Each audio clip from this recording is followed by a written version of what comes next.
My name is Oliver Puff, Inspector Oliver Puff, and today I'm going to tell you a very interesting real-life story. January 1948, Tokyo. A city still bleeding from the wounds of war, rubble where buildings once stood, hunger in the streets.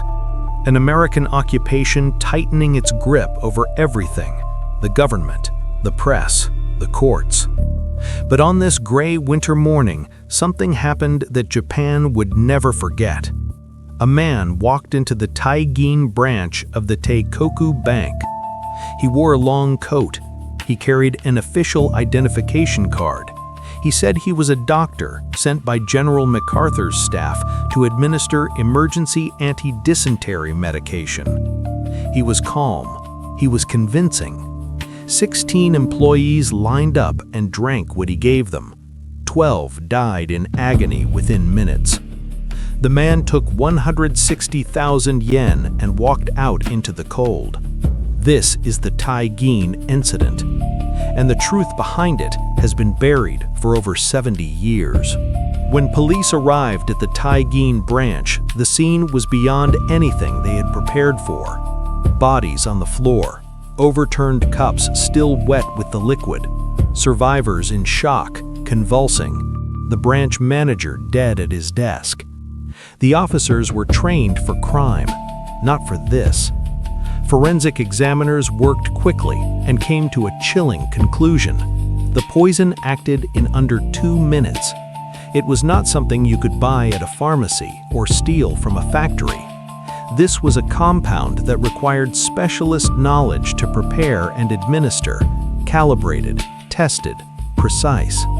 Someone had rehearsed this. The question that would haunt investigators for decades was not how, it was who.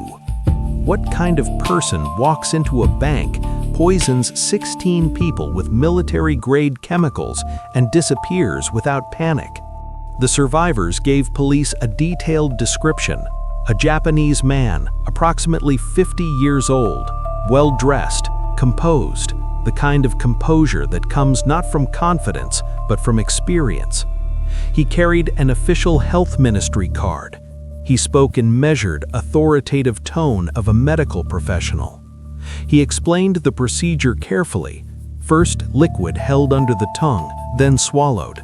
Second liquid taken immediately after. He even helped one elderly employee who struggled with the cup. No nervousness, no hesitation, no rush. He had done something like this before. Investigators noted something else. He knew exactly how the poison worked in the body.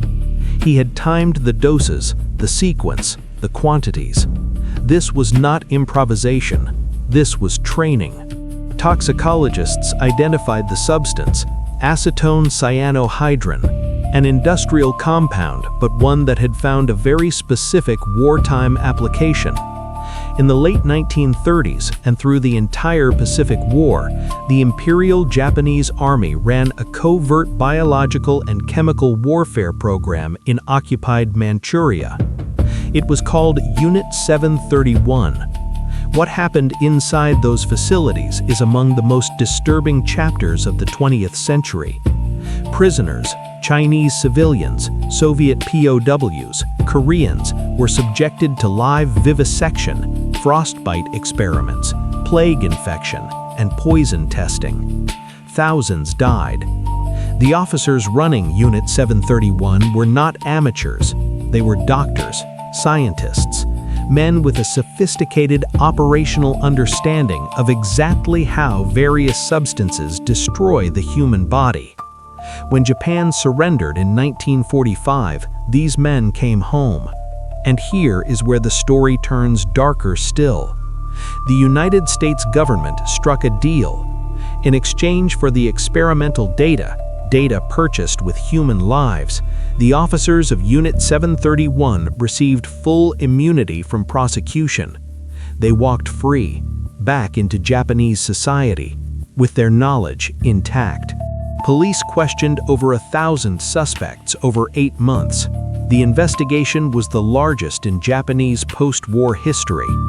Then, in August 1948, they arrested a man named Sadamichi Hirasawa. He was 60 years old, a painter, a respected artist known for his tempera work, with no criminal record and no medical background. The evidence against him rested almost entirely on a large, unexplained sum of cash found in his possession and a signed confession. Hirasawa immediately recanted. He said he had not slept for days during interrogation. He said he had been told he would be released if he signed. He said he did not understand what he was signing. None of it mattered. He was convicted of mass murder and sentenced to death. And then, nothing happened. Year after year, the execution order sat unsigned. Japan executed other condemned prisoners, not Hirasawa. Look at the evidence. A tempera painter with no medical training, administering a 2-stage military-grade poison with clinical precision? Eyewitness identifications at the lineup were inconsistent. Multiple survivors gave contradictory descriptions. The official medical card the perpetrator showed at the bank was never found among Hirasawa's possessions. The cash? He claimed it came from a patron, a claim investigators dismissed without serious inquiry. International legal observers, Japanese civil liberties lawyers, and several appellate judges over the following decades all raised the same alarm. The confession was almost certainly extracted under duress. In 1975, a group of prominent Japanese citizens formed the Hirasawa Defense Committee. Even they could not get the courts to reopen the case. He remained in the death cell, painting, waiting, for 32 years. Independent journalists and legal researchers who spent decades on this case reached a very different conclusion. The real perpetrator, they argue, was a former officer of Unit 731, a man trained in precisely the compounds used in the Teigin poisoning.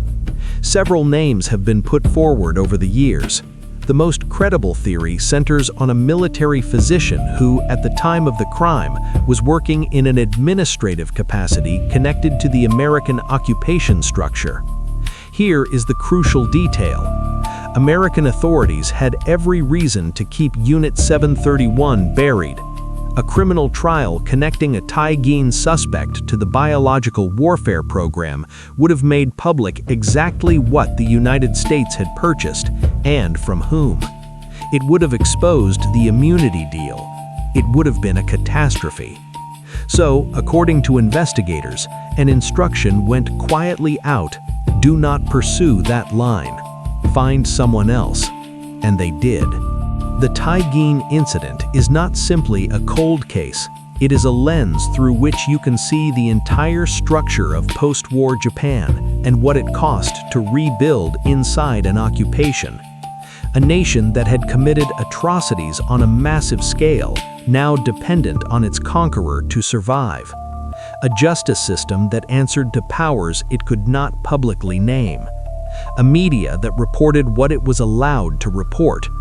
And underneath all of it, the men of Unit 731, doctors and scientists who had conducted experiments on living human beings, walking free, some of them into distinguished post-war careers in medicine and public health. The Teigin case sits at the exact intersection of all of this. A small bank, 16 employees, 12 dead. And a web of silence that stretched from a Tokyo courtroom all the way to Washington. Sadamichi Hirasawa died in May 1987. He was 95 years old. He had spent 32 years on death row, the longest in Japanese history. He was never executed. He was never exonerated. His family continued to petition for a retrial for 3 more decades after his death. Every petition was rejected. Documents relating to Unit 731 remain partially classified in Japan and in the United States. The true identity of the man who walked into the Teigin branch on January 26, 1948, has never been officially established.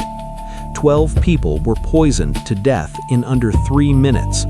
One man spent the rest of his life in a cell for it. And whoever actually did it, if the case against Hirasawa is what many believe it to be, lived out his days in freedom. The file is closed. The question is not.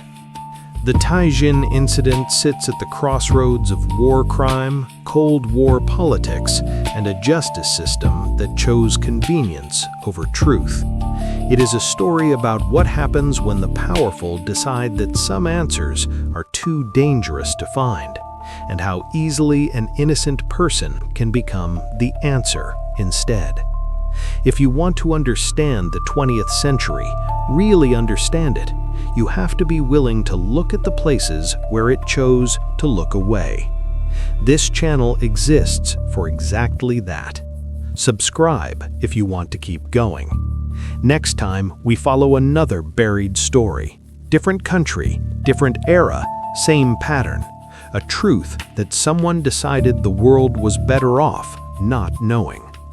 The Teigin case is not forgotten, because forgetting is how it happens again. Subscribe and like. See you, my friend.